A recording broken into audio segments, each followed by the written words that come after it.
We're going to have a conversation today, as usual. And I had done a small half-day retreat for another group, and they wanted to talk about karma. So I talked to Nelly and said, "Would you be willing to have a conversation with me about karma?" And so here it is. We're going to do it. So the Buddha took on the existing concept of karma and changed it in a fundamental way. And this is the thing the Buddha did. He would take on the views and words and concepts of during his time and turn it on its head, so to speak, or change it in a fundamental way. Because during his time, karma was largely understood to just be what action you took, what you did. But he shifted it to both intention and action. So it's not just about what we do, but it's about what motivates us, what conditions us, and what follows from there. Yeah, yeah. And I mean, it's an important teaching in Buddhism in that I heard it early on in my study of Buddhism, and it's talked about in a variety of different ways. And I really would like to emphasize that, that it comes in many flavors in our conversations, that somebody could drop the word karma in, and we really wouldn't know what they meant by it unless we asked them to explain more. How do they understand it? How are they using it? And on that note, it's so in the common parlance now. I mean, people just drop it, who have nothing, no Mhm. relationship even to Buddhism. Oh, well, it's my karma. And they often use it in actually, I think, well, I'm just going to say it wrong ways, not what is meant in Buddhism, and often in pejorative ways, actually.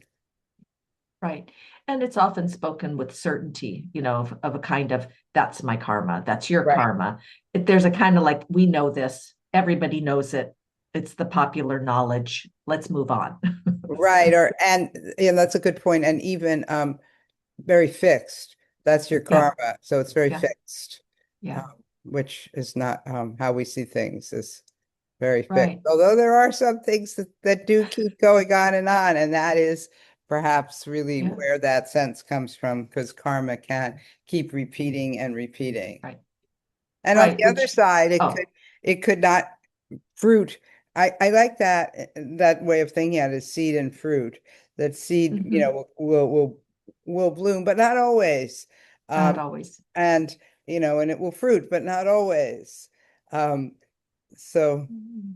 Well, and it will also end or stop. Like certain right, things will not continue. They'll right, drop. that That seed that created the apple tree will then die one day. Right, right, right. So yeah, we're looking at it really from as we usually do in reflective meditation, an expanded view, bringing in more definitions, trying to hold the threads of them all, and also trying to find out from our own experience how we see and understand this teaching. So we're going to give you guys a few ways that we've heard and talked about. And Nelly, repetition, that which repeats is often a very basic common way karma is talked about in Buddhism. And that's as we look at sankhara, it's an aggregate of the way we're formed. There's a repetition in that aggregate. It's actually sankhara is a root of karma. It's actually a type of karma, Right, right. And I've even heard Sankara translated as karmic formation. So karmic right, formations, right? right, right.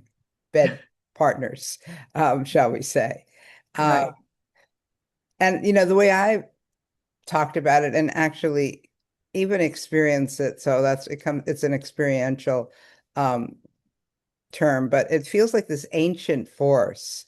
Um, and it feels so old and so sometimes strong or pervasive, maybe pervasive is Mm, a better word. mm, Um, and in our culture these days, we often think of early childhood experiences that way, like they're so formative. They're so, the effect of whatever happened back then is so strong. Um, but at the time of the Buddha, they didn't, that was way before Freud. And um, I say that with tongue in cheek because, yes, way, way, way, way, way before Freud. But anyway, that was when their view of it came from past lives and it would live on into future lives. But it still speaks to the force of it and the longevity of it, Right. potentially. Right. Talking about it in lives, in the, the language of different lives, you can feel that the weight of something that carries on. And like you said, I really loved when you talked about it as an ancient force. It's not inert. It's something that keeps going, that keeps, again, repeating. And I've had certain karmic formations, which I feel like are thousands of years old, like in that kind of sensory, that sense feeling. But it doesn't necessarily mean I use the language of having 1,000 past lives or something. It's just Well, not our language. I mean, modern language. some modern language word might be epigenetics, that it's, gets put when this thing keeps going on, it's encoded, becomes encoded in our genetics, which carries on generation Right. to generation to generation. That's perhaps a more common modern understanding. Or intergenerational, right? This intergenerational trauma. Um, That, right. that, yeah. Yeah. So, So one thing I wanted to add on to a force, because I think ancient gives this kind of past, but I also feel like, the force moves forward, and this is what we're going to take with us and what's going to carry on. So that kind of force continues, and it can be a force for good, for positive, for benefit. Even though it's more likely to be mixed. We look at our intentions and our motivations and our actions, they're never pure, really pure.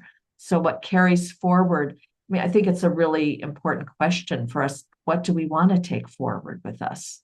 Um, and Go aren't ahead. we, I hope, all of us doing this practice to bring positive, beneficial things forward with us? I mean, that's Yeah, really that's what it's all about.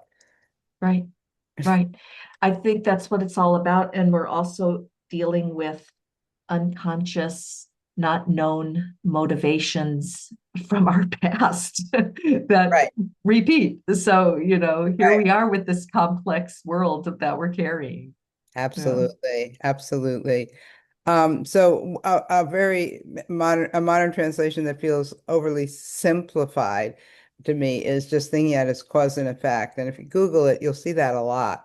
So, but if you do, so in other words, if you do this bad thing, you will get bad things. And I could say, if you do this good thing, you will get good things. And it might not happen, you don't know when. It could happen, very quickly. It could happen way, way, way, way down the line, but um, that's um, that's a simple view, but we don't think of that way. We think about there's so many other conditions that it's not going to be a straight shot. And that view also has caused a fair bit of harm, of people who have misfortune, have disease, that they caused it, that there were things that brought that about, that they then try to look for that, or others try to explain what's happening to them in those types of terms. And it could really, I think it can really cause a lot of upset and not go in a positive or beneficial direction to use that view. Right, or even a realistic. I mean, it's not, Yeah, because everything isn't due to karma. There's so many yeah, other things at play. There's accidents, there's things that happen we can't explain. Um, yeah. so, it's just way overly simple. And again, it points the finger negatively at the person who's suffering. Right. Right. And, we've talked about cherry picking suttas that kind of support our understanding of the Dharma. And early on, I found a sutta, a Sivaka sutta, which where the Buddha refutes that everything a person experiences is caused only by their past actions. And I really like hearing those types of things within the literature and within the discourse of what we've studied in Buddhism, that I can actually have a reference to say, no, that's really not how karma works. Well, that might be a good place to end. Okay, for now.